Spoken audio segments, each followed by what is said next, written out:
Good morning, children. I, Babita Parmar, welcome you all in your own channel Physics की आवाज़, providing you physics easy notes. बच्चे हम पहुंच चुके हैं lecture number 7 unit 4 chapter 6 electromagnetic induction. आज पढ़ने वाले हैं म्यूचुअल इंडक्शन, पर उससे पहले मेरे जहन में एक बात आई कि क्यों ना थोड़ा सा इसमें जो मेन हमारे इस यूनिट के जो हीरो हैं वो हैं मिखाइल फैराडे. इनके बारे में मैं आपको थोड़ा सा कहानी सुना दूं ताकि तुम्हें भी पता लगे कि देखो, आप लोगों को तो सब फैसिलिटी आपके पेरेंट्स दे रहे हैं, पर माइकल फैराडे जो हैं ये कितने गरीबी में इन्होंने समय गुजारा. ये किसी स्कूल भी नहीं गए हैं, लेकिन इन्होंने फिज़िक्स में रेवोल्यूशन ला के रख दिया. आज जो हम पंखे के नीचे ठंडी हवा खा रहे हैं वो सारा श्रेय जाता है मिखाइल फैराडे को ही. ना इन्होंने ये इलेक्ट्रोमैग्नेटिक इंडक्शन की थ्योरी दी होती, ना ही ये सारी चीज़ें इन्वेंट हो पाती. तो चलिए पहले छोटी सी बिल्कुल शॉर्ट में स्टोरी सुनाऊंगी.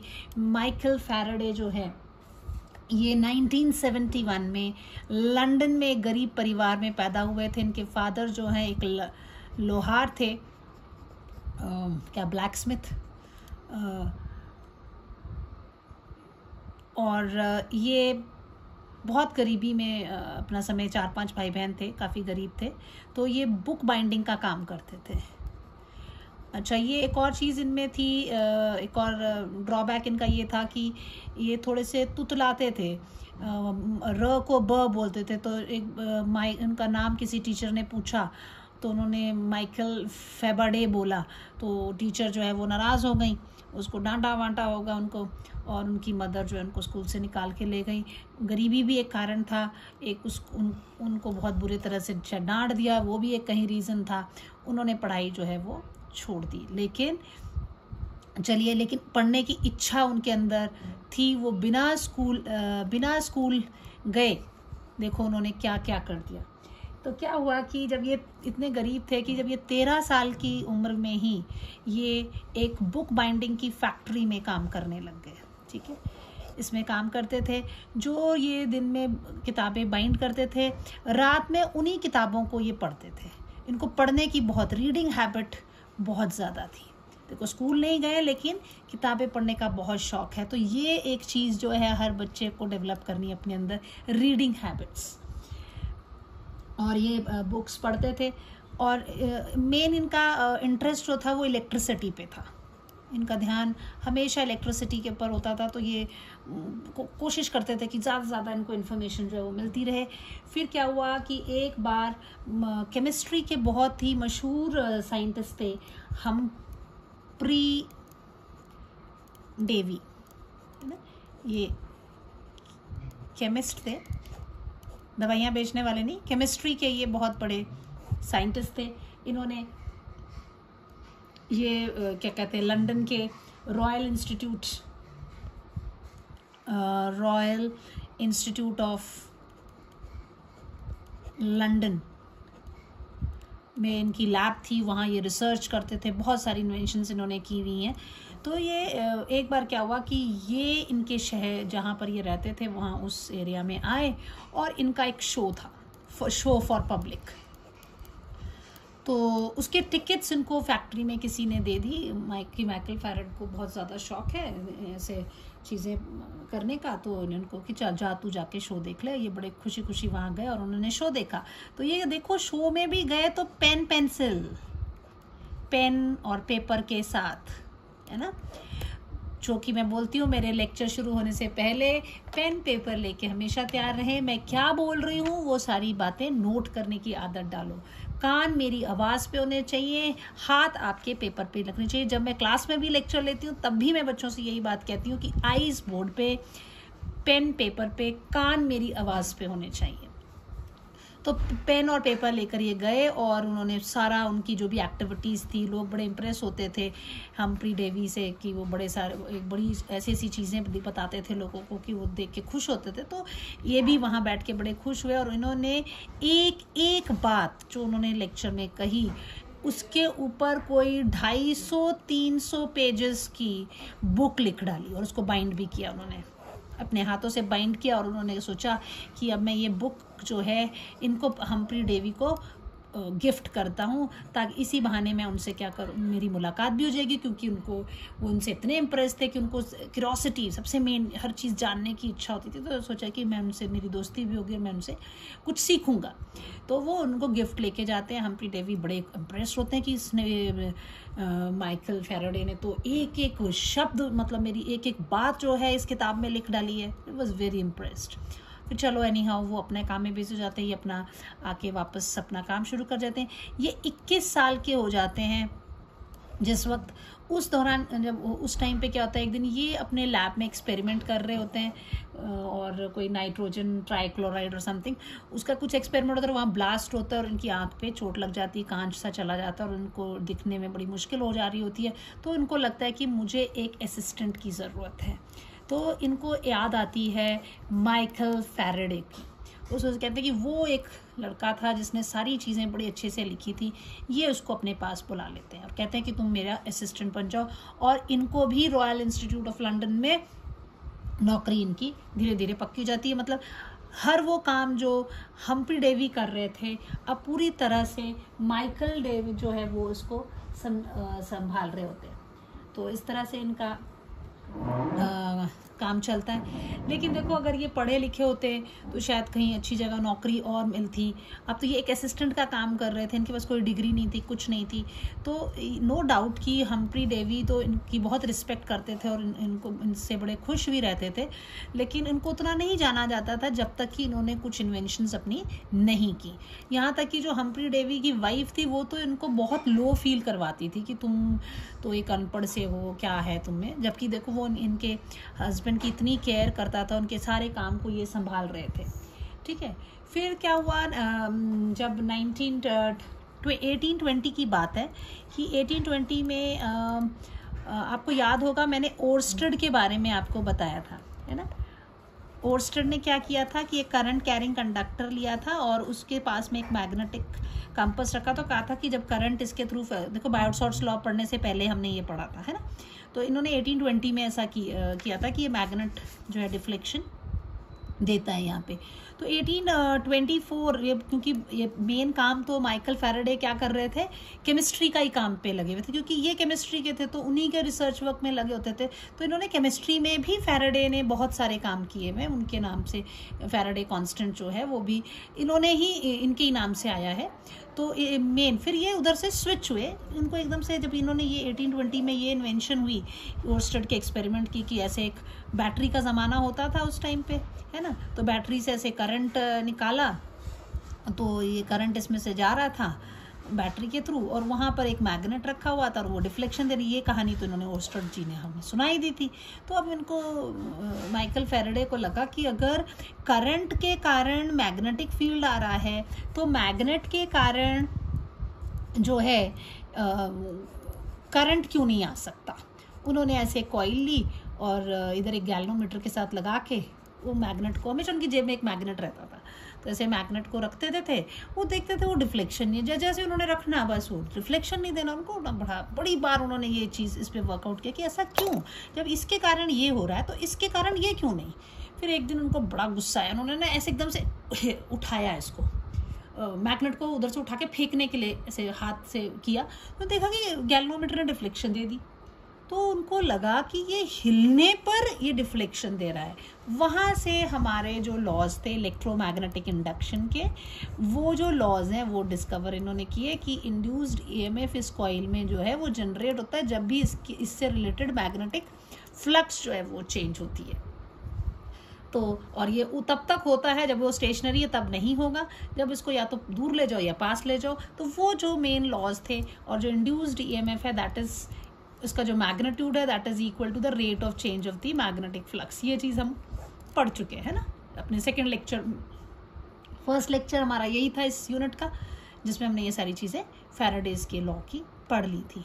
फिर उसके बाद ये सारी जो, जब इनकी 1831, क्योंकि पहले ये तो इन्हीं के असिस्टेंट की तरह काम करते थे, इसमें कर रहे थे, बाद में जब 1831 में इनकी डेथ हो गई, हम्फ्री डेवी की डेथ हो गई, तब इन्होंने अपने आप पूरा जो लैब में है अपने एक्सपेरिमेंट्स करना शुरू कर दिए थे, और तब ये लॉज वगैरह इन्होंने इन्वेंट कर दिए थे। और देखो इस लॉ ने फिज़िक्स में ये रिवोल्यूशन लाया कि आज हम ठंडी हवा खा रहे, एसी जनरेटर्स के कारण हमारे पास ऑल्टरनेटिंग करंट है। अगर इन्होंने ये नहीं लाया होता तो जो आपके एसी निकोल टेस्ला, एक और है इनकी कहानी अगले इसमें बताऊंगी मैं आप लोगों को। निकोल टेस्ला, जब हम एसी जनरेटर, इनकी भी स्टोरी सुनाऊंगी कि इन्होंने एसी जनरेटर बनाया था निकोल टेस्ला ने। तो उन्होंने यूज़ तो फैराडे के जो लॉज हैं, इलेक्ट्रोमैग्नेटिक इंडक्शन के लॉज हैं, उसी को इस्तेमाल किया था। और आज हम कंक्लूड करने वाले हैं म्यूचुअल इंडक्शन। म्यूचुअल इंडक्शन पे हम ये ख़त्म कर रहे हैं इसको, म्यूचुअल इंडक्शन। तो म्यूचुअल इंडक्शन जो है ये कॉन्सेप्ट भी मतलब उन्होंने फैराडे ने ही लाया था कि उन्होंने कहा कि अगर एक कॉइल है और इस कॉइल में अगर हम करंट पास करते हैं तो इसके बगल में जो एक और कॉइल है उसमें भी वो गैल्वेनोमीटर डिफ्लेक्शन देता है। दैट मीन्स इसमें से करंट को इंक्रीज या डिक्रीज करने से इधर का भी इसमें मैग्नेटिक फ्लक्स चेंज होता है, तो इंड्यूस्ड ईएमएफ पड़ोस वाले में प्रोड्यूस होता है। उसको कहते हैं म्यूचुअल इंडक्शन। जो हम सेल्फ इंडक्शन में क्या पढ़ा था कि जब कॉइल के अंदर आप यहाँ पर करंट को भेजते हो तो इसके अंदर एक इंड्यूस्ड ईएमएफ अपने आप प्रोड्यूस होता है जो कि इसको अपोज करता है। तो अगर ये करंट इंक्रीज कर रहा है तो ये इंक्रीज होने से रोकेगा, तो इंड्यूस्ड करंट की डायरेक्शन ये हो जाती थी, राइट। अगर ये करंट इस कॉइल के साथ जा रहा है लेकिन ये करंट डिक्रीज हो रहा है तो ये इसको डिक्रीज भी नहीं होने देता था। तो डिक्रीज कैसे नहीं होता है? इंड्यूस्ड करंट की डायरेक्शन उसकी डायरेक्शन में होगी, when it will be in the direction of the current.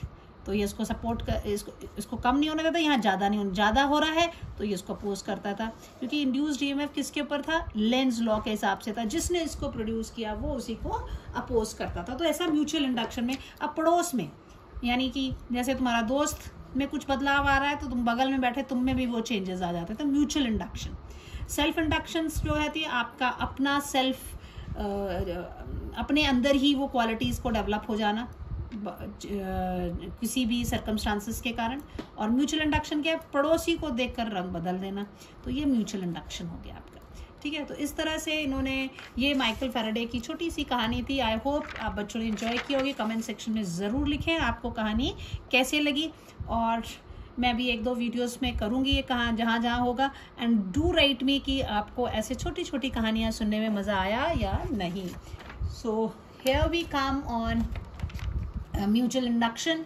So mutual induction जो है ये एक ऐसा फिनोमिना है जिसमें इंड्यूस्ड ईएमएफ किसी भी कॉइल में प्रोड्यूस होता है due to the change in current in the nearby coil. पड़ोस की कॉइल में करंट के चेंज होने से उसके अंदर जो है व्हाट इज म्यूचुअल इंडक्शन।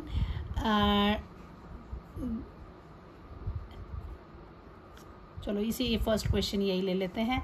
सो आप इधर सिंपली लिखेंगे द फिनोमिनन, अभी बताया था मैंने छोटा सा हल्का सा डायग्राम बना के, phenomenon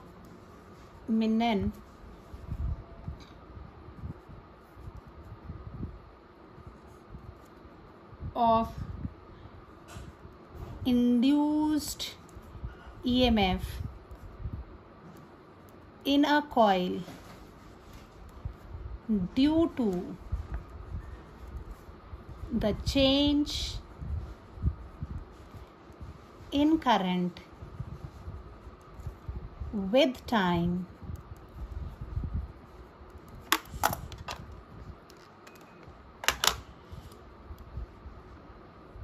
in a nearby coil.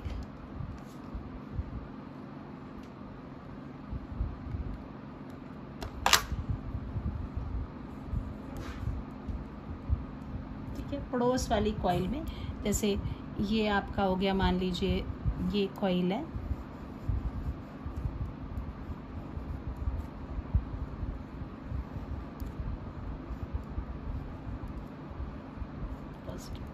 ये बैटरी से कनेक्टेड है, यहाँ एक की लगा देते हैं, ठीक है। और इसके बगल में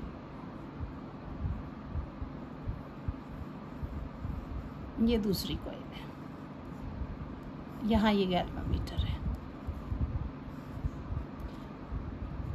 तो जब इसका करंट जो है इंक्रीज या डिक्रीज होता है तो यहाँ पे मैग्नेटिक फील्ड प्रोड्यूस होगा, और मैग्नेटिक मैग्नेटिक फील्ड लाइंस है वो इंक्रीज या डिक्रीज हो रही हैं, तो वो इसमें भी चेंज आएगी। सो दिस इज ये फिनोमेना कि इंड्यूस्ड ईएमएफ इस कॉइल में प्रोड्यूस हो रहा है, तो उसको हम by change in current in this, तो जिस कॉइल में करंट फ्लो करता है उस कॉइल को हम बोलते हैं प्राइमरी कॉइल। एक हमारी प्राइमरी कॉइल हो जाएगी, coil connected to a battery, or you can say coil through which the current is made to pass, है ना। और जो सेकेंडरी कॉइल है ये आपकी बेटे, वो है coil in which induced current is flowing। तो ये हो गई आपकी प्राइमरी, ये हो गई आपकी सेकेंडरी। इसको प्राइमरी बोलते हैं, इसको हम सेकेंडरी बोलते हैं। अब एक बड़ा अच्छा सा क्वेश्चन, ट्रिकी सा क्वेश्चन हम करेंगे इसमें कि ये जो है अगर आपके पास एक क्वेश्चन लेती हूँ मैं ऐसा कि एक दो कॉइल्स लेते हैं हम, अब ये सेम ऐसी तरह से लेंगे। एक ये कॉइल है, ये कॉइल ली मैंने, ठीक है, इसके साथ मैंने लगा दिया एसी सप्लाई दे, ये मतलब ये प्राइमरी कॉइल हो गई है ना, इसको सप्लाई दे दी, इसके थ्रू जो है वो करंट इसमें फ्लो हो रहा है। और इसके बगल में एक और कॉइल ले लेते हैं, ये दूसरी कॉइल ले लेते हैं, ये एक सेकेंडरी कॉइल हो गई है ना। और इसमें एक गैल्वेनोमीटर की जगह मैं बल्ब लगा देती हूँ, ठीक है, this is a bulb.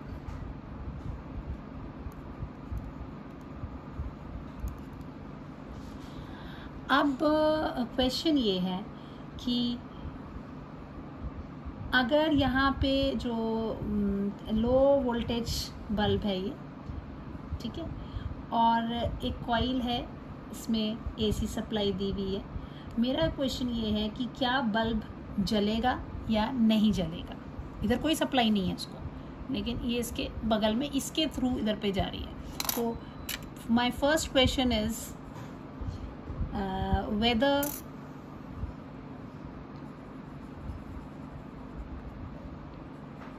The bulb will glow. तो आप क्या लिखेंगे, yes due to mutual induction,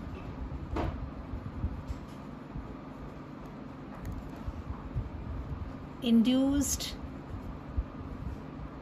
current will flow through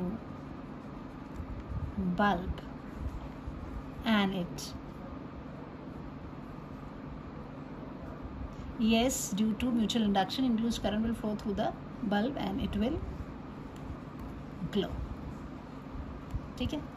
अच्छा, दूसरा क्वेश्चन क्या पूछती हूँ मैं कि अगर आपने इसको सेकेंडरी कॉइल को थोड़ा मूव टुवर्ड्स दी राइट, सो अगर इसको आपने ऐसे मूव किया तो बल्ब जो है डिमर हो जाता है या नहीं हो जाता, क्या बल्ब में कुछ चेंजेस आती है इसकी इंटेंसिटी ऑफ लाइट में। इफ कॉइल विद बल्ब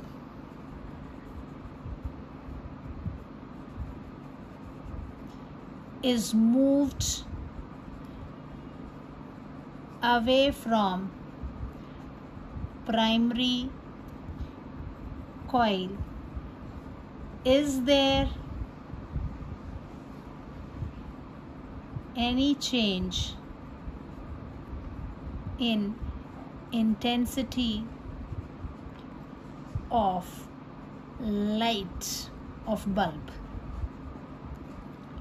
अब इसको दूर लेके जाओगे तो व्हाट विल, जब इसको दूर लेके आप जा रहे हैं तो फ्लक्स जो इसके साथ लिंक्ड होगा वो क्या हो जाएगा, कम हो जाएगा। पास में तक तो जो मैग्नेटिक फील्ड लाइन ज़्यादा, जितना दूर जाएगा मैग्नेटिक फील्ड लाइन उतनी कम हो जाएंगी। सो इंड्यूस्ड ईएमएफ डिक्रीज हो जाएगा, सो करंट डिक्रीज हो जाएगा, so it will get dim. तो आप इसका आंसर कैसे लिखेंगे, when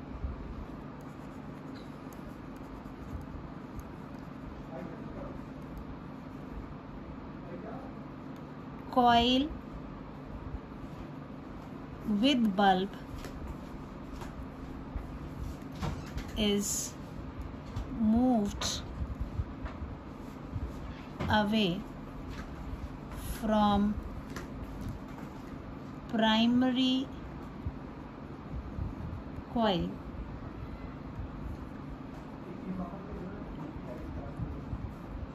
flux linked with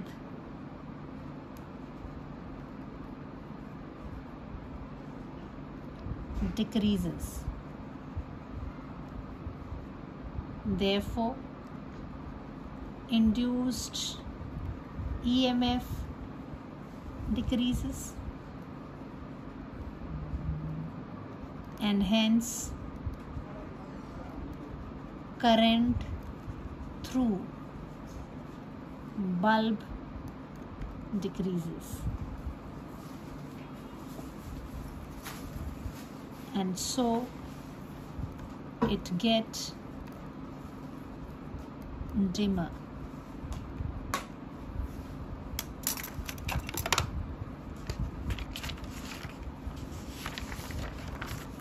Now next चीज़ जो है वो ये है कि what is coefficient of mutual induction. Next top question आपको इस तरह से आ सकता है कि what is mutual induction, what is mutual induction, sorry inductance कह दीजिए, और coefficient of mutual induction. Coefficient word use कर लें या सीधा सिंपली कह दें म्यूचुअल इंडक्टेंस क्या है। ठीक है, हमने पहले वो म्यूचुअल इंडक्शन पढ़ा था, वो एक फिनोमिना था जिसमें किसी भी कॉइल में इंड्यूस्ड ईएमएफ प्रोड्यूस होता है अगर पड़ोसी के इसमें करंट जो है वो फ्लो हो रहा है। अब म्यूचुअल इंडक्टेंस की बात की जा रही है, यानी कोफिशिएंट ऑफ म्यूचुअल इंडक्शन, इसके लिए सिंबल कैपिटल एम है। अब ये चीज़ क्या है, तो ये अब एक्सपेरिमेंटली ये देखा गया कि जब आप इसमें करंट जो है कॉइल को मूव कर रहे थे, सो जैसे ये कॉइल थी, हमने कहा इस कॉइल में करंट जो है फ्लो करवा रहे हैं हम, आई करंट है। अब ये करंट जैसे जैसे इंक्रीज़ करेंगे तो जितना इसको इंक्रीज़ करेंगे उतना ज़्यादा इसके साथ जो मैग्नेटिक फ्लक्स जो है वो इंक्रीज़ हो जाएगा। मैग्नेटिक फ्लक्स इसमें इंक्रीज़ होगा, नहीं पड़ोस वाले में मैग्नेटिक फ्लक्स इंक्रीज़ होगा, उतना ज़्यादा इसमें इंड्यूस्ड ईएमएफ जो है वो आपका आ जाएगा, है ना, और उतना ज़्यादा इंड्यूस्ड करंट यहाँ जनरेट होगा। यानी इधर पर जो इंड्यूस्ड ईएमएफ जो है आपका आ रहा है, किसके कारण, इसके कारण आ रहा है, तो जितना ज़्यादा करंट यहाँ होगा उतना, यानी आप ये कह सकते हैं ये कौन है, सेकेंडरी, ये होता है प्राइमरी। यानी यहाँ से ये निकला कि जो इंड्यूस्ड ईएमएफ जो मैग्नेटिक फ्लक्स है, बेसिकली दो टर्म से हम बता सकते हैं इसको, एक कि जितना ज़्यादा करंट यहाँ इंक्रीज़ करते जाओगे उतना ज़्यादा मैग्नेटिक फील्ड होगा तो उतना ज़्यादा मैग्नेटिक फ्लक्स। सो जो मैग्नेटिक फ्लक्स सेकेंडरी में हो रहा है that is proportional to the current flowing through the primary. ये चीज़ यहाँ से आई।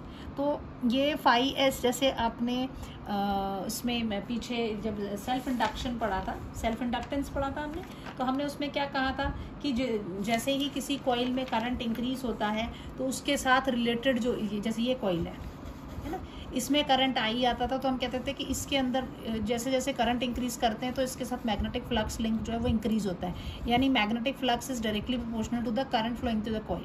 यहाँ पर क्या है, ये पड़ोसी के मैग्नेटिक फ्लक्स की बात कर रहे हैं। पड़ोसी के मैग्नेटिक फ्लक्स में जो होगा वो डिपेंड करेगा इधर पड़ोस में कितना करंट जा रहा है, यानी सेकेंडरी का magnetic flux is proportional to the current in the primary coil. तो यहाँ पर आया था हमारा phi is equal to L I, हमने इसको कहा था सेल्फ इंडक्टेंस, है ना, ये वर्ड यूज किया था सेल्फ इंडक्टेंस। यहाँ पर क्या आ जाएगा, सेकेंडरी की बात हो रही है, प्राइमरी, यहाँ पे mutual inductance. This is your mutual inductance, या इसको कोफिशिएंट ऑफ म्यूचुअल इंडक्टेंस कहते हैं, कि सेकेंडरी के अंदर जो मैग्नेटिक फ्लक्स है वो उससे रिलेटेड है, राइट। एक तो ये हो गया। दूसरा इसमें हमने क्या पढ़ा था, फैराडे की लॉ को जब हम लेकर आए थे तो हमने कहा था कि जो इंड्यूस्ड ईएमएफ प्रोड्यूस होता है that is equal to minus d five by d t, ऐसा लॉ इन्होंने दिया था ना इंड्यूस्ड ईएमएफ, फैराडेज लॉ के हिसाब से जो ईएमएफ है दिस इज द थिंग। और यहाँ पर हमने फिर फॉर्मूला डाला था minus D by d T of L I किया था, फिर इसको हमने minus L D I by d T कर दिया, और फिर हमने कहा कि ये जो एल अकेला छोड़ेंगे तो ये हो जाएगा minus E upon D I by d t, ऐसा कुछ पढ़ा था, याद है कुछ।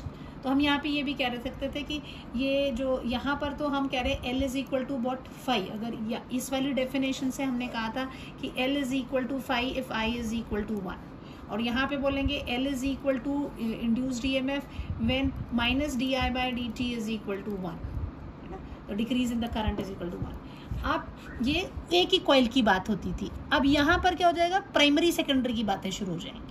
यहाँ पर म्यूचुअल इंडक्टेंस को बोलेंगे कि mutual inductance of a coil is equal to the magnetic flux linked with that coil when a unit current is flowing in the primary coil. समझ में आ रही है बात, ये इसके बराबर हो जाएगा। ये क्या है, this is the mutual inductance of the secondary coil.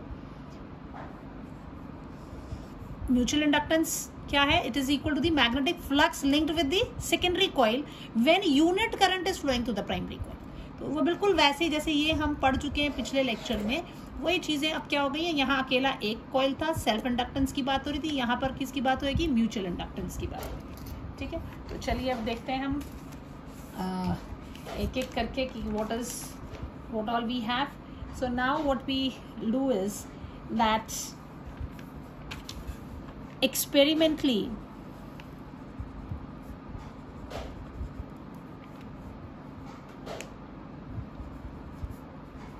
it was observed that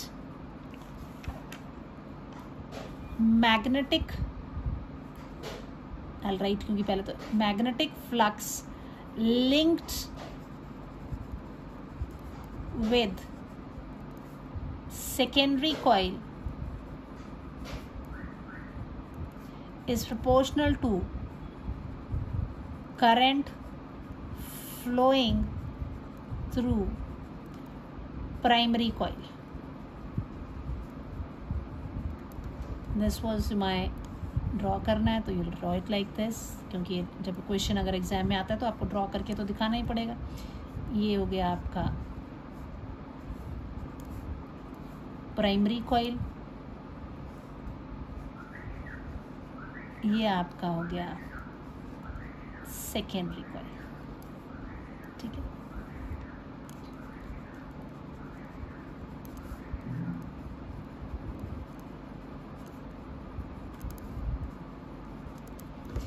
now this phi b is what,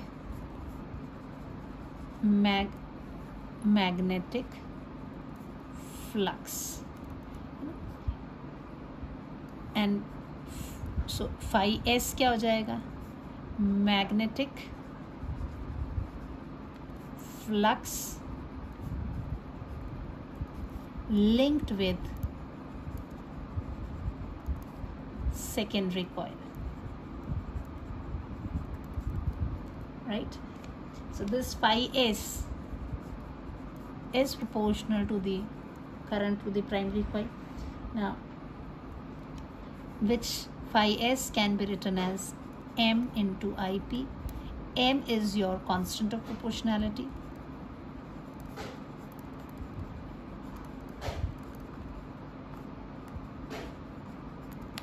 called coefficient of mutual induction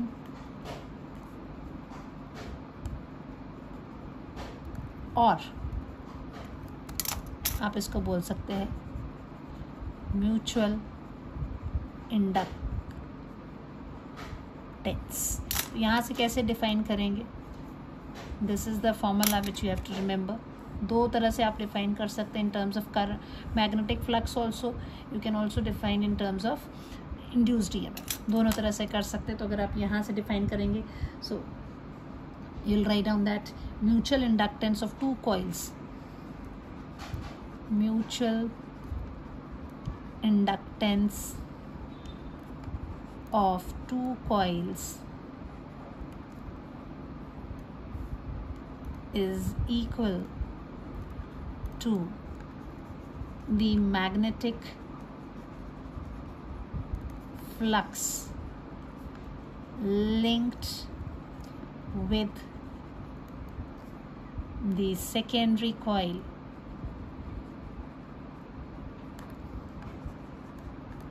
when unit current flow through primary coil। ये कहाँ से आया बच्चे? If IP is equal to 1 unit, then M is equal to कितना हो जाएगा? phi s। वही चीज़ यहाँ डिफाइन कर दी। Mutual induction of two coil is equal to the magnetic flux linked with the secondary coil when unit current flow through this, right? Now this can also be defined in terms of induced EMF. So I'll write here as the definition of M in terms of induced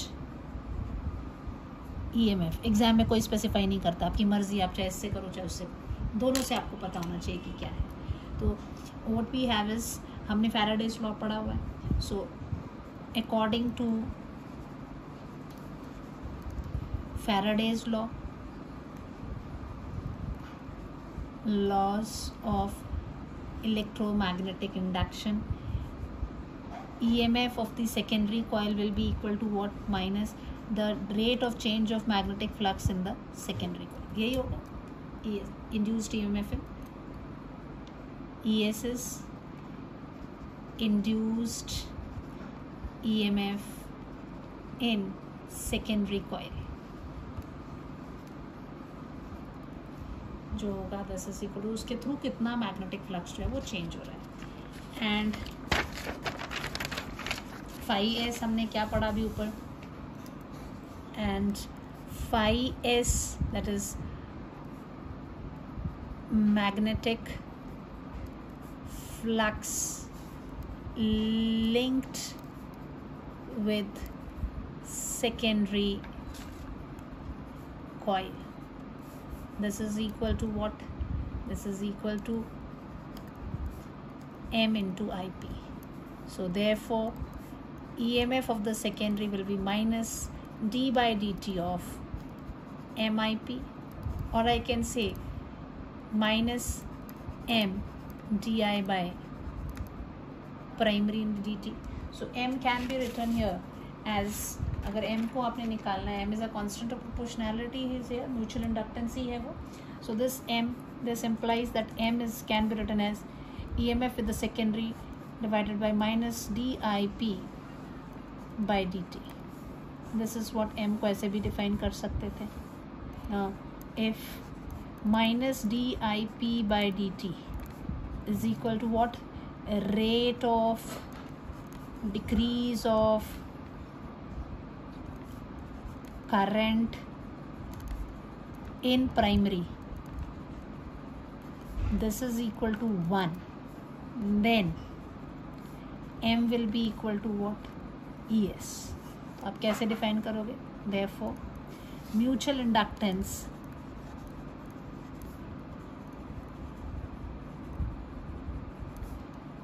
is equal to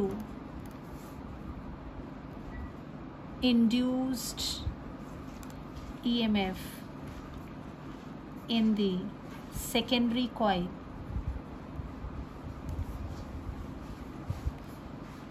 when unit decrease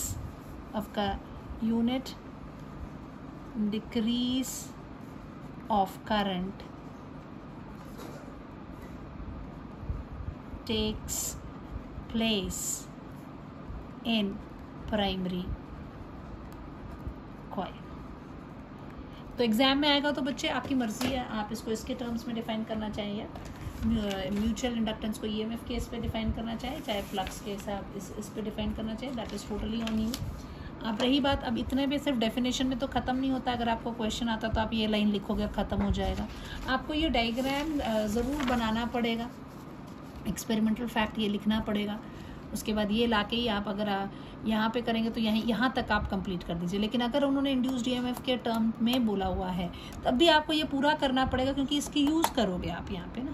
उसके बाद आप सीधा ये लिख के and then you will finally reach this definition, right. ये definition हो गई। अब इसमें 2 नंबर का क्वेश्चन आप सोचोगे कि बस ख़त्म हो गया, हमने इतना सा कर दिया, बहुत हो गया, तो वो नहीं चलेगा।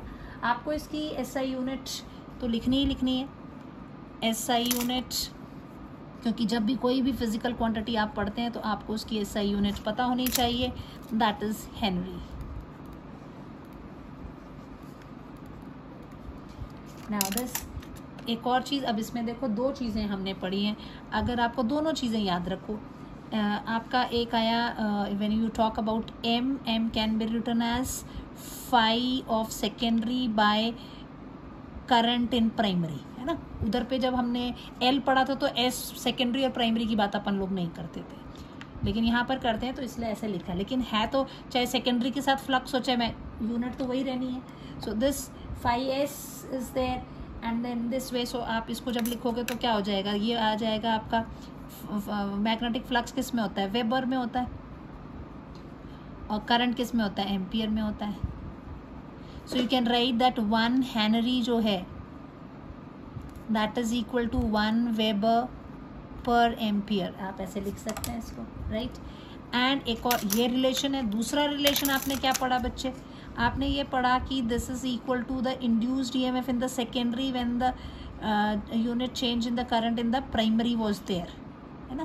This is primary, negative sign, उससे कोई फर्क नहीं पड़ता, लेकिन है क्या, ईएमएफ है और this is here. So what you will do here is, EMF किस पे नापते हैं आप, वोल्ट में नापते हैं, आप वोल्ट लिखोगे, डिवाइडेड बाय करंट है तो आप उसके लिए एम्पियर लिखोगे, और अपॉन टाइम है तो आप उसको सेकेंड लिखोगे, चाहे किस में भी हो, प्राइमरी में सेकेंडरी में, से कोई फर्क नहीं पड़ता। तो यानी कि यहाँ 1 हेनरी की वैल्यू क्या आ जा रही है आपकी, this is equal to 1 volt per, या वोल्ट ये सेकेंड ऊपर चला जाएगा तो I can write volt second, है ना। सो वोल्ट ऐसे नहीं करके ऐसे लिखते, 1 वोल्ट सेकेंड पर एम्पियर, क्योंकि एम्पियर तो ऐसे रहे वोल्ट पर। So this is what we have. आपको जो याद रखना है मेरे बच्चों, मैं जो बोलना चाह रही हूँ, क्योंकि ये यूनिट जब आती है एग्ज़ाम में, ऑब्जेक्टिव में जब आती है तो आपको सारी वैल्यूज़ पता होनी चाहिए। दैट हेनरी जो है that is equal to weber per ampere, it is equal to volt per ampere second. This way एक सभी की जो यूनिट है, this is what we have, right. Then you have milli, कई बार मिली में होगा तो you'll write on as 10⁻³ if it is in micro you will go for 10⁻⁻6। अब ये तो भी बात इसकी एसआई यूनिट की बात कर रहे हैं, this is I am talking about unit, है ना। केवल यूनिट से काम चल जाएगा, नो, आपको डायमेंशनल फार्मूला भी पता होना चाहिए। तो डायमेंशनल फार्मूला में भी यही चीज़ें यूज़ करनी। तो कौन सा वाला आसान है, अब फ्लक्स में जाने से बेटर है कि ये वाला इजी सा रहता है, क्योंकि आपको यहाँ ईएमएफ पता है, पोटेंशियल तो आपको पता है that is equal to the work done per unit charge होता है, तो उधर से आप कैलकुलेट कर सकते हैं।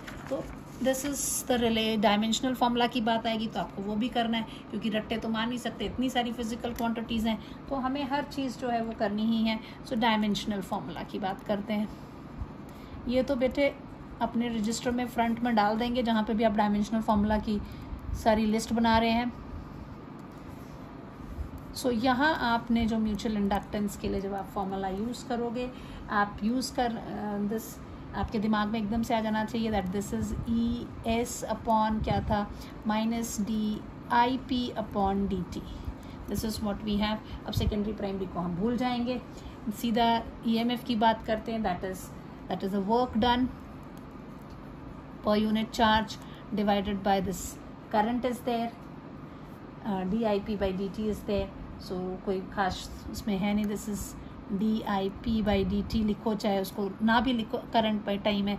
चार्ज को नीचे आ जाएगा तो क्या हो जाएगा, this will be work upon dq/dt into dip. Current है, this is also what, current आ गया, wi/di. तो करंट का क्या हो गया, डबल हो गया, square. So this is what आपने याद, शॉर्ट में याद रखना चाहो तो याद रखना दैट वर्क अपॉन करंट का क्या आ रहा है, square, right. So work is what, ml square t-2, ये तो याद ही होगा आपको, डिवाइडेड बाय एम्पियर का square. So this will B ml square t-2 a-2. This is the dimensional formula. So the आप म्यूचुअल इंडक्टेंस की बात करें या सेल्फ इंडक्टेंस की बात करें तो दोनों की ही जो डायमेंशनल फार्मूला है वो सेम ही है आपकी, राइट. सो यहाँ पर आपका क्वेश्चन खत्म होता है, ये चीज़ें आपको पता होनी चाहिए. अब एक और क्वेश्चन बहुत ही बढ़िया जो एग्जाम में पूछते हैं, लॉन्ग को एक्शियल सोलोनाइड्स हैं उसकी म्यूचुअल इंडक्टेंस निकालने के लिए.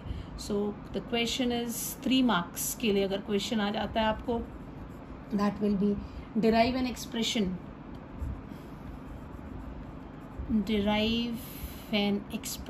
डरना नहीं है, पुरानी चीज़ें अगर पढ़ी हुई हैं सो उसी को यूज़ करेंगे.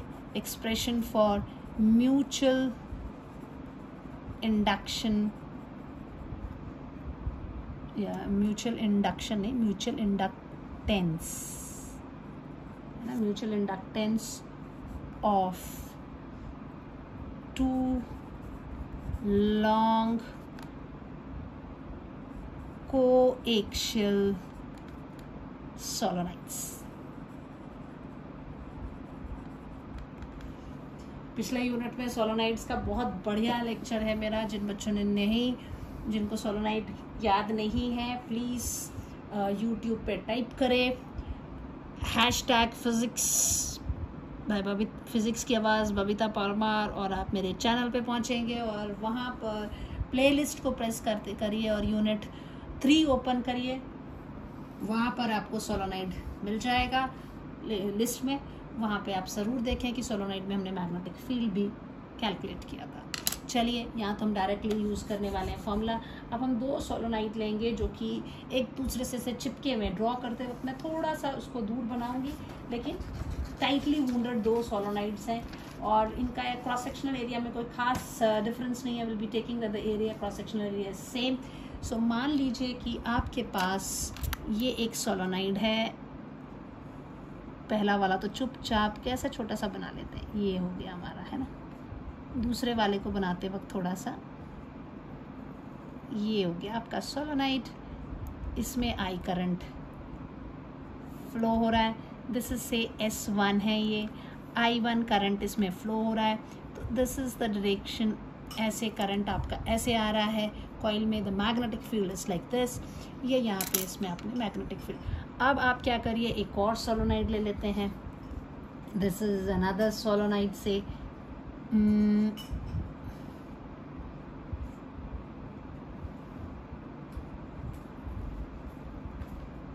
और बिल्कुल पास में ही है उसके, ठीक है.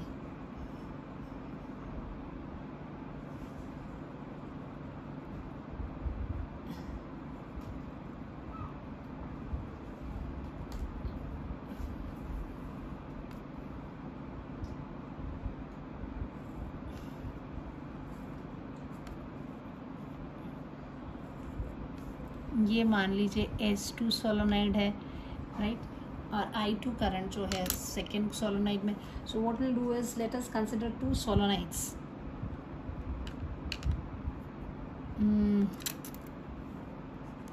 let us consider 2 solenoids S1 and S2 such that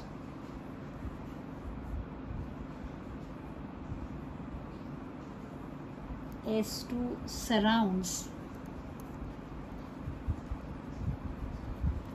completely S1 को वो कम्प्लीटली सराउंड कर रही है, ठीक है। एंड मान लेते हैं एल जो है लेंथ ऑफ ईच सोलोनाइड है, और एरिया ऑफ क्रॉस सेक्शन भी इन दोनों का सेम है, सच द सराउंड्स। एंड एल ले लेते हैं लेंथ ऑफ ईच सोलोनाइड, बराबर ले ली हमने। ए क्रॉस सेक्शनल एरिया ले लेते हैं, cross sectional area of S1 and S2, right? And N1 N2 जो है number of turns per unit length of S1 and S2 respectively, such that N1 is equal to capital N1 by L and N2 is equal to capital N2 by L. N1 and N2 जो है number of turns of S1 and S2 है, ठीक है। So this is what we have. इसमें मेरे को थोड़ा सा एक एक्स्ट्रा बना लेती तो ज़्यादा अच्छा रहना था, यहाँ से ऐसा करके, number of turns I am changing, N1 N2 अलग अलग ले लेते हैं, ठीक है। अब I1 करंट भी इसमें हम अलग ले लेते हैं, I1 I2 जो है I1 I2 this current through S1 and S2 respectively,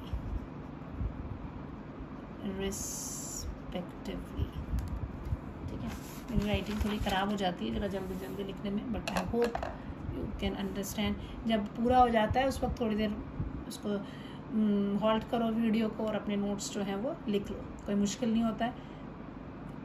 आप बीच में वीडियोस रोक सकते हैं and then you can copy down the notes, लेकिन वीडियो सुनना बहुत ज़रूरी है। अगर आप ये सोचते हैं कि चुपचाप PDF से खोलो और वहाँ से नोट उतार लेंगे, that is a very very very bad habit of student. Please अपनी ये हैबिट चेंज करें।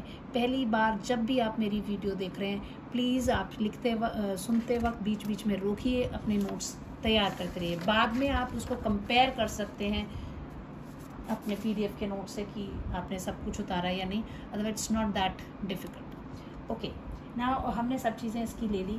अब हमें पता है कि मैग्नेटिक फील्ड जो है इनसाइड द सोलोनाइड जो होगा, I1 करंट सोलोनाइड S1 में जा रहा है, सो द मैग्नेटिक फील्ड जो होगा वहाँ पर वो कितना होगा, क्योंकि अब हमको मैग्नेटिक हमने निकालना तो क्या म्यूचुअल इंडक्टेंस निकालनी है।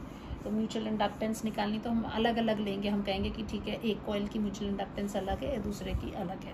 सो अब I1 करंट प्रोड्यूस हो रहा है, वो एक मैग्नेटिक फील्ड प्रोड्यूस करेगा, उसके हिसाब से देखते हैं। मान लीजिए कि I will write down that magnetic field due to current I1 passing through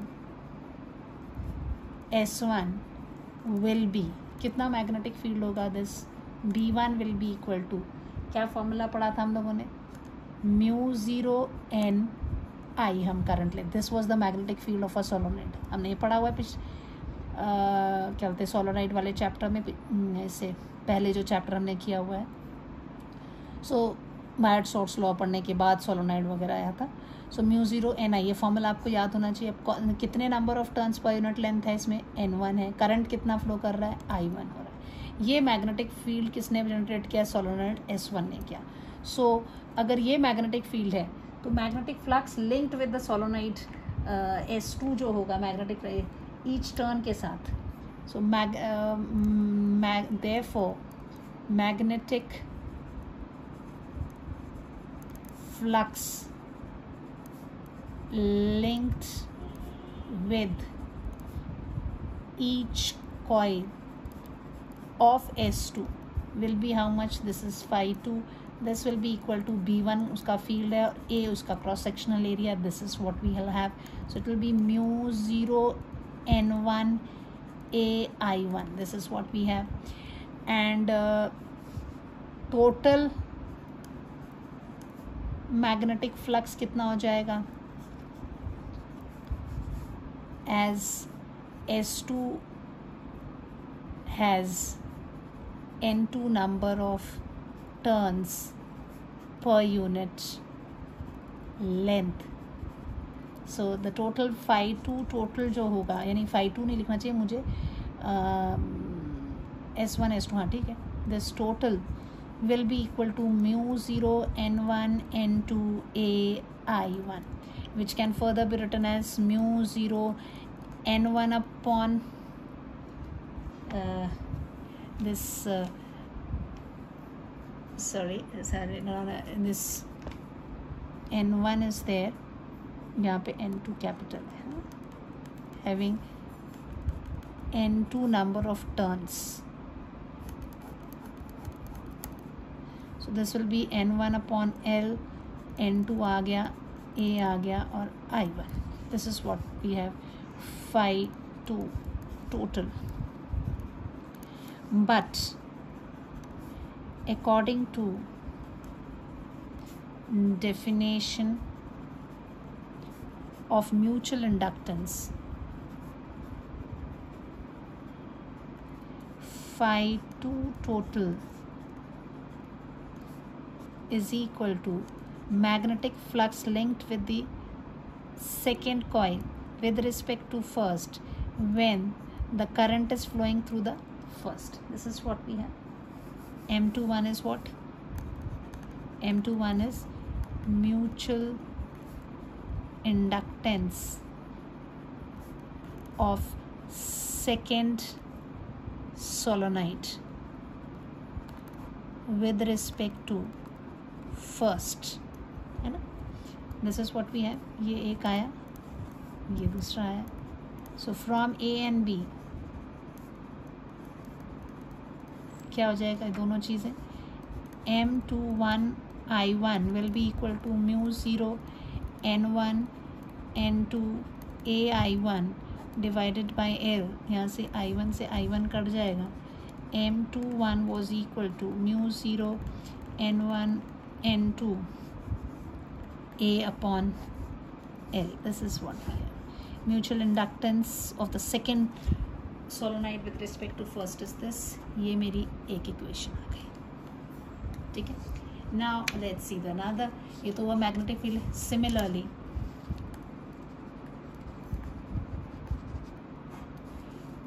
अब बिल्कुल सेम ऐसे ही चलेंगे. Magnetic field due to current I2 passing through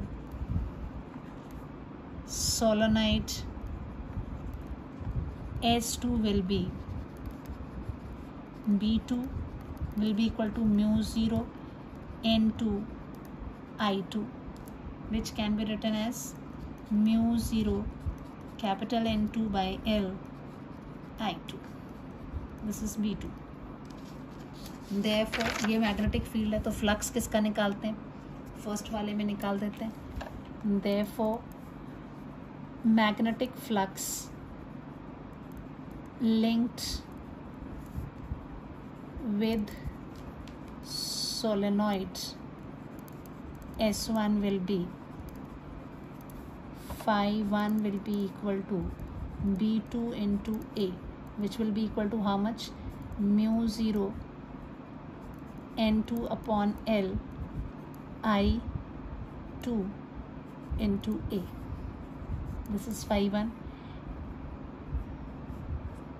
phi, which implies phi 1 total will be equal to mu 0 N1 N2 upon L I2 into A, as S1 has N1 number of turns. तो total इतना हो जाएगा. Whereas phi 1 total is equal to mutual inductance of first with respect to second when current is flowing through the second. ऐसे ही आएगा ना, secondary primary के कारण, वहाँ प्राइमरी सेकेंडरी के कारण. सो दिस इज, ये चीज़ आ गई. सो ये आपका हो गया C, ये आपका हो गया D. So from C and D यहाँ पे आप ये भी लिख दो, M is what, mutual inductance of solenoid S1 with respect to S2.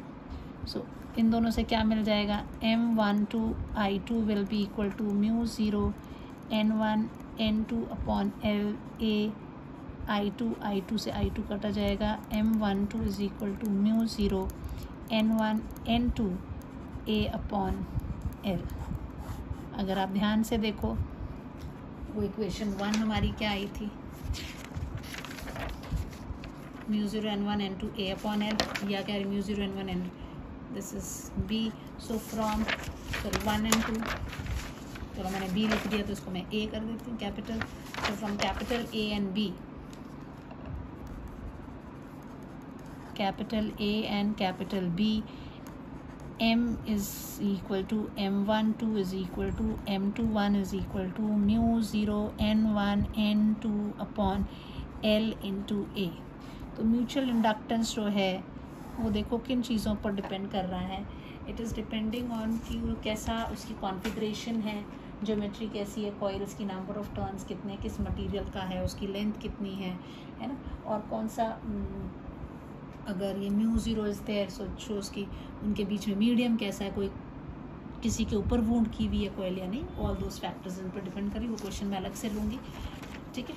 So this is what, यहाँ से हमें ये आ गया कि अगर दो सोलोनाइड हैं जो कि वूंडेड है, सो जो ये रिजल्ट जो है, जनरल रिजल्ट यही है कि जो म्यूचुअल इंडक्टेंस एक कॉइल की with respect to another coil, अगर वो कोसेंट्रिक है या कोएक्सियल है, तो उनकी जो म्यूचुअल इंडक्टेंस होती है वो सेम रहती है. आपके दिमाग में हमेशा इसके कुछ सब केसेस आ जाते हैं कई बार एग्जाम में, जो कि एज अ क्वेश्चन आपको आ जाते हैं. तो आपको पता होना चाहिए कि 1 से 2 को निकालो या 2 से 1 को निकालो, आंसर तो सेम ही आने वाला है. तो जो ईजी होता है हम उसको यूज़ करते हैं और वैल्यू को कैलकुलेट कर देते हैं. ठीक है, ये क्लियर हो गया. ये आप अपने दिमाग में बिल्कुल अच्छे से कर दीजिए. कई बार तो ये है HB बोर्ड डायरेक्टली यही क्वेश्चन उठा के दे देता है, so you can do that way. और अगर दो सोलोनाइड के बीच में अगर मान लीजिए कि कोई सब्सटेंस बीच में डाला हुआ है, तो म्यू 0 फ्री स्पेस की बजाय कितना क्या हो जाएगा, दिस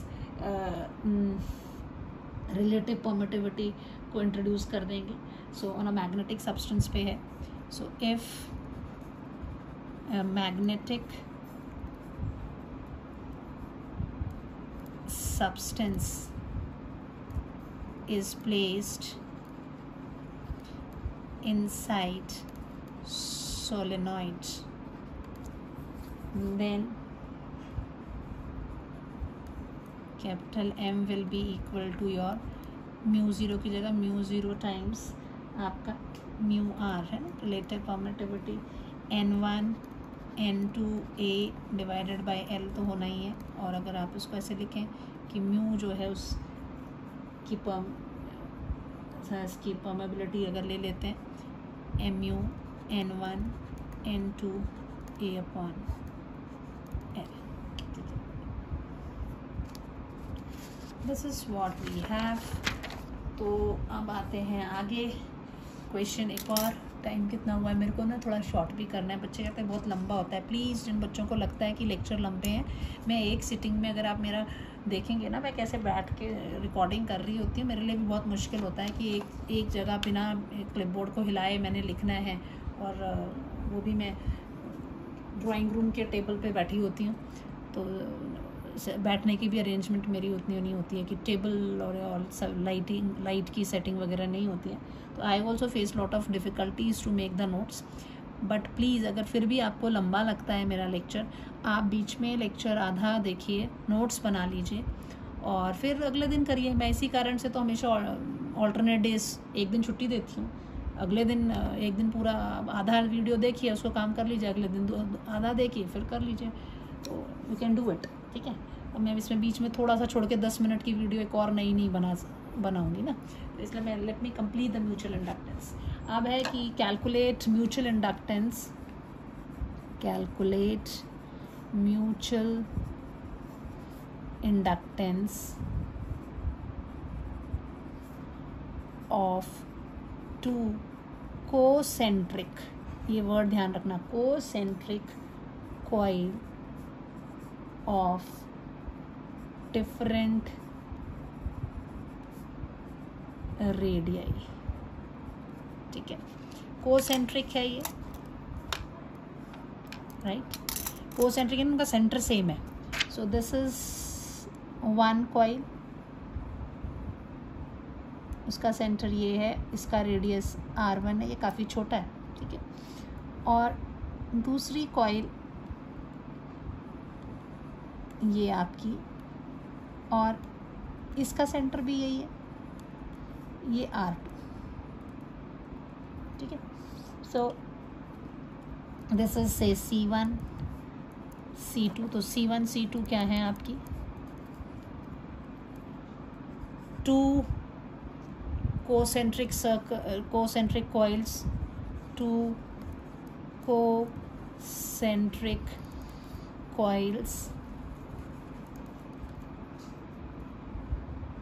R1 R2, या यहीं कर देते हैं, of radii R1 and R2 such that R1 is very small than R2, ठीक है, R1 छोटा है, ठीक है।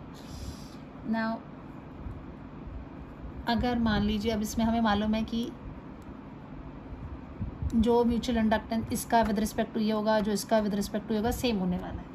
अब फ्लक्स लिंक निकालना है, तो अब वो कैसे आसान रहेगा, तो कौन सी कॉइल को लेकर चलें कि हमें इजीली हो जाए, तो हम छोटी वाली कॉइल को लेंगे कि इसके कारण फील्ड ले लेते हैं, और यहाँ पर हम निकाल लेंगे कि इसके अंदर ही यही है, तो यहाँ पर हम इसका एरिया लेके कैलकुलेट कर देंगे, ठीक है। उसकी स्ट्रेंथ की वेरिएशन में कोई ज़्यादा खास फ़र्क नहीं आएगा। So what will do is कि मान लो आई करंट जो है फ्लो कर रहा है इस कॉइल से बाहर, बड़ी वाली कॉइल में आई इज़ द करंट, आई जो है करंट फ्लोइंग थ्रू C2, ठीक है। देन क्योंकि जब भी निकालना है म्यूचुअल इंडक्टेंस निकालना है, तो हमारे दिमाग में क्या आ जाता है, म्यूचुअल इंडक्टेंस में बिल्कुल दिमाग में आता है कि फाई जो होता है, मैग्नेटिक फ्लक्स जो होता है, that is equal to M into the current, है ना। हम यही चीज़ हमेशा निकालते हैं कि करंट फ्लो। तो अब ये है, तो अब मैग्नेटिक फ्लक्स दिमाग में आता है कि मैग्नेटिक फ्लक्स पता होना चाहिए कि कितना है। तो हम क्या कर रहे हैं, करंट इसका लेंगे और मैग्नेटिक फ्लक्स इसमें कैलकुलेट करेंगे, इसके कारण मैग्नेटिक फील्ड देखेंगे। So then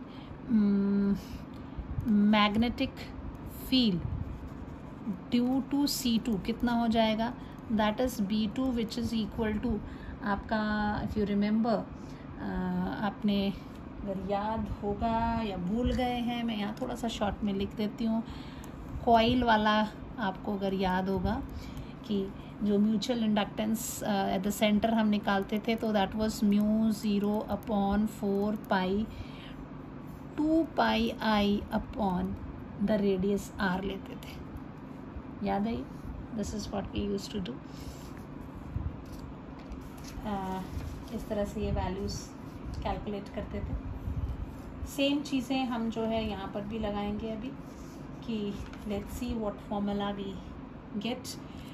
so this B2 will be, अगर इसकी बात करोगे तो कितना हो जाएगा, μ0/4 pi 2 pi I upon R2 लोगे। This is what you will have, right. This here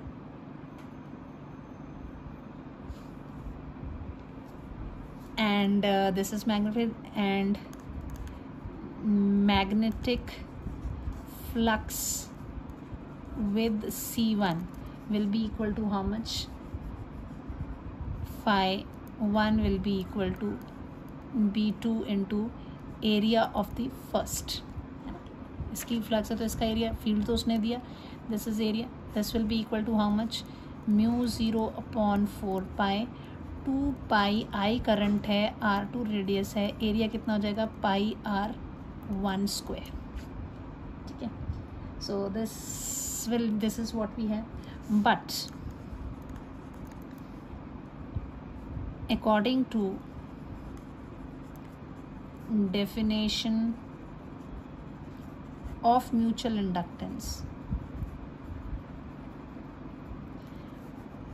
phi 1 will be equal to mutual inductance due to the current in the second, यही लेंगे ना, फर्स्ट में सेकेंड के कारण, सो यस जैसे second में first के कारण, प्राइमरी में secondary, secondary primary, this is what we, this will be phi 1 will be equal to what, m कितना करंट है सेकेंड वाली कॉइल में, दैट इज I, तो ये आ गया, यहाँ पर ये वैल्यू आ रही है, यहाँ पर ये वैल्यू आ रही है, this is my first equation, this is my second equation, from 1 and 2 mi will be equal to mu 0 upon 4 pi 2 pi I upon R2 into pi R square R1 square, I से I cut जाएगा, तो mutual inductance की value कितनी आ जाएगी, mu 0 upon 4 पाई और 2 pi square R1 square upon R2।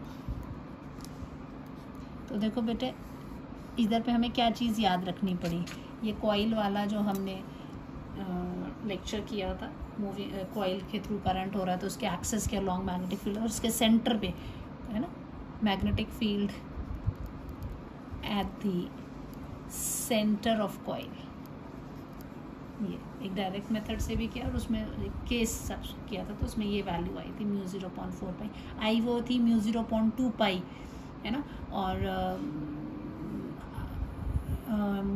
ये पाई की value जो अगर आप देखोगे पाई नहीं होता है उसमें, जब आपने किया था आपको याद होगा कि we are taken as mu 0/2 है ना, पाई था ही नहीं, आई अपॉन आर आया था, फिर क्योंकि हम हमेशा म्यू 0.4 पाई लेते हैं ताकि इंटू 10⁻⁷ वैल्यू डालना आसान रहे, तो फिर वो 2 पाई यहाँ आया तो 2 पाई ऊपर भी आया, तो हम कहते हैं कि स्टैंडर्ड फार्मूला आपने यही याद रखना है।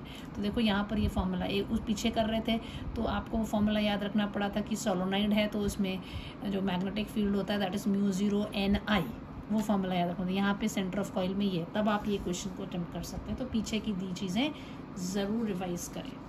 Okay, the last question here is, अब ये तो कोसेंट्रिक सर्कल्स हैं, अगर आपको एग्जाम में दे देते हैं कि कोस एक्शियल सर्कुलर कॉइल्स दे देते हैं, ठीक है, कॉइल है सोलोनाइड नहीं है, so next question is derive mutual inductance of 2, क्या लेंगे हम, को एक्शियल, वो कोसेंट्रिक थी, ये को axial circular coils of different radii, ठीक है। तो अब ये जैसे ये एक कॉइल है, एक कॉइल ये हो गई, ठीक है, इसका रेडियस मान लीजिए कैपिटल R है और इसके एक्सिस पे एक और दूसरी कॉइल है, इसका रेडियस स्मॉल r है, ठीक है, और इसमें भी करंट, ये आगे को मान लेते हैं I1 करंट है, इसमें मान लेते हैं I2 करंट। अब हमें ज़रूरत तो होती नहीं है दोनों अलग अलग ले, हमें मालूम है कि M12 is equal to M21 is equal to simple है, म्यूचुअल इंडक्टेंस जो कॉइल्स का होगा वो सेम ही आने वाला है, तो किसी भी एक को जो इजी होता है हम उसको उठा के ले लेते हैं। ये आपका मान लीजिए कि C1 कॉइल है, ये आपकी C2 कॉइल है, ठीक है। सो C1 C2 क्या हो गए आपके को axial circular coils of radii r and small r, where r is greater than small r, ठीक है। एंड ये डिस्टेंस मान लेते हैं इनके सेंटर के बीच का जो डिस्टेंस है, x is the distance between the center of two coils. Distance between the centers of two coils. ठीक है, ये है. Now अब मान लीजिए I1 करंट इसमें फ्लो कर रहा है, तो इसका मैग्नेटिक फील्ड देख लेते हैं. ठीक है, I1 एक लेते हैं, दूसरे को छोड़ देंगे. I1 क्या है? Current through C1. Therefore magnetic field due to this B1, therefore magnetic field B1 will be equal to how much? आपको याद है मैग्नेटिक फील्ड, चलो ऐसे नहीं लिखते पूरे. therefore magnetic field due to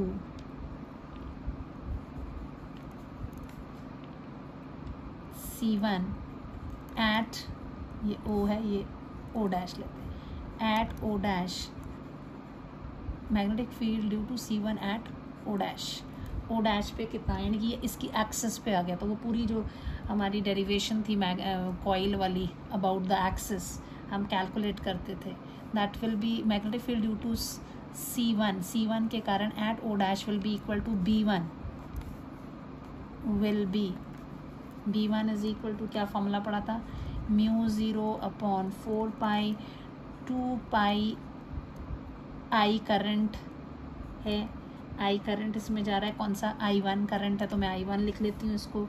then we had R square divided by R square plus x square raise to the power 3/2. If you remember ये formula axis वाला, about the axis, this is what we had. Now अब इसमें हमने काफ़ी चीज़ें की थी. एक किया था कि x बहुत दूर है तो इसको इग्नोर कर देंगे, फिर एक सेंटर में है तो x को 0 ले लेंगे, तो पीछे वाला फॉर्मूला आ जाना था.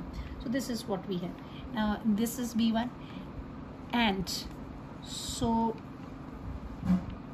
Magnetic flux linked with C2 will be a magnetic flux C2 के वजह से phi2, this will be equal to B1 into A2, ऐसे ही लिखते हैं. so this will be equal to what? B1 की वैल्यू तो हमने ऊपर लिखी हुई है, mu 0/4 pi 2 pi I1 R square divided by R square plus x square raise to the power 3/2. और इसका एरिया कितना हो जाएगा छोटे वाले का? It will be pi R square. ठीक है, तो इसमें क्या आ जाएगा? दिस इज म्यू 0/4 पाई को आप अकेला छोड़ दीजिए. ये पूरी चीज़ें देखो पुराने कनेक्शंस, अगर आपको ये फॉर्मूला भूल गया तो आप नहीं कर सकते. ये फॉर्मूला तो आपको याद रखना पड़ेगा, बाकी तो कुछ है ही नहीं. सिंपल सा हमें मालूम है कि म्यूचुअल इंडक्टेंस सेम होती है, तो हम एक को लेंगे दूसरे का निकाल देंगे. दोनों तरफ से निकालने की ज़रूरत है. सोलोनाइड में मैंने दोनों तरफ से करके दिया, यहाँ करने की ज़रूरत नहीं, क्योंकि जनरली वी नो दैट. आगे यहाँ लिखूँगी, चलो मैं आगे. This is what we have to, ये हो जाएगा आपका 2 पाई का भी स्क्वायर हो जाएगा. I1 है R square raised upon R square plus x square raise to the power 3/2. This is what we have. Now यहाँ हम लिखेंगे that we know M12 is equal to M21 is equal to M. So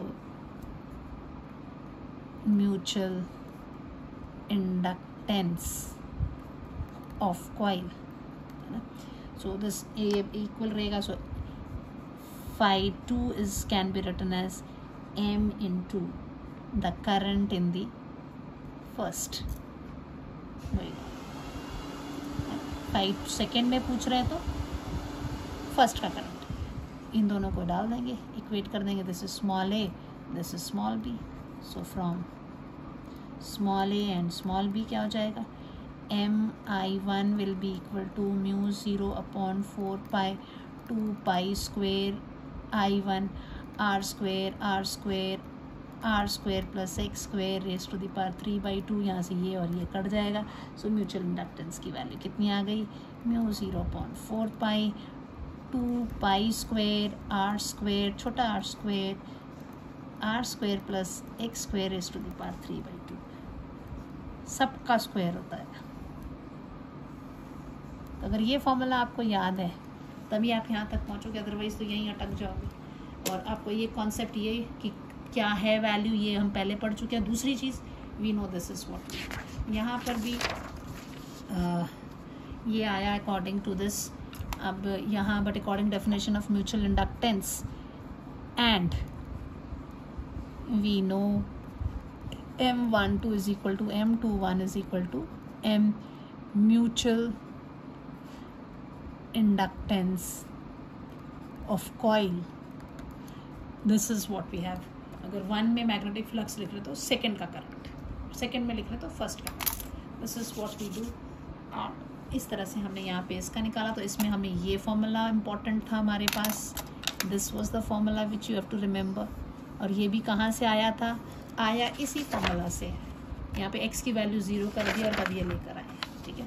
और जो एक की current की ज़रूरत थी, दोनों में कॉइल में क्या करंट है उसकी ज़रूरत नहीं है निकालने की। यहाँ पे चाहे लिख दिया है हमने I1 I2, एक की करंट ले लेते हैं, दूसरे का अपने आपने का सेम ही चीज़ आनी, हमें वो करके दिखाने की ज़रूरत नहीं, बिकॉज वी नो कि म्यूचुअल इंडक्टेंस जो है वो इस तरह से सेम। अब इसमें एक क्वेश्चन आ जाता है, और टाइम बहुत हो गया लेकिन एक लास्ट क्वेश्चन है, कई बार पूरा चैप्टर कर देते हैं और इसमें ये चीज़ें, चलो मैं इसको नेक्स्ट लेक्चर में ले लूँगी। Factors on which the mutual inductance, उसके साथ ही हम AC जनरेटर करेंगे, और AC जनरेटर के साथ मैं आपको सुनाऊंगी एक नई कहानी, वो होगी निकोल टेस्ला की, ठीक है।